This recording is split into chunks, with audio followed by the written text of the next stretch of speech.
Pemirsa, sebuah usaha kerajinan dari tanah liat di Jember mampu bertahan di tengah lesunya ekonomi dampak COVID-19. Ketat menjaga kualitas menjadi kunci hingga pelanggan tak lari memesan hasil produk kerajinan rumahan ini. Masyarakat memanggilnya Ibu Lanjar, perempuan perajin gerabah atau sejenis ragam kreasi berbahan tanah liat. Telah berpuluh-puluh tahun Lanjar menekuni usaha ini. Warga Desa Kesilir, Kecamatan Wuluhan, Jember ini tetap konsisten meski di tengah lesunya ekonomi akibat pandemi COVID-19.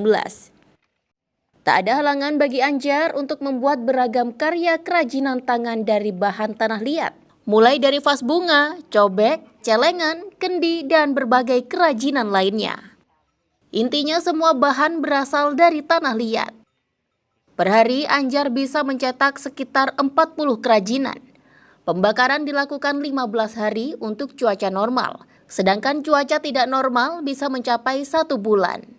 Dalam sekali proses pembakaran bisa mencapai 400 hingga 600 kerajinan sekaligus. Mulai tahun 1984. Udah berpuluh tahun ya, Bu? Iya. Kira-kira seharinya bisa menghasilkan berapa gerabah?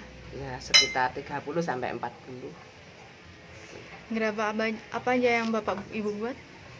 Kendari, pot, cowek, celengan, kendi, kebakaran menyan. Oh, banyak. Ada nggak kendala selama pembuatan gerabah? Ya, kalau musim hujan itu kendalanya lama bakarnya, kan tak kering-kering. Di mana Ibu memasarkan hasil gerabahnya? Diambil pedagangnya sendiri. Meski pandemi terus berlangsung, usaha tradisional ini tetap berjalan dengan lancar.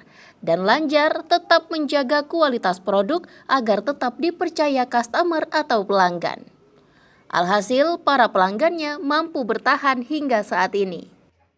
Lumiatul Bahia, News FTV Jember, melaporkan.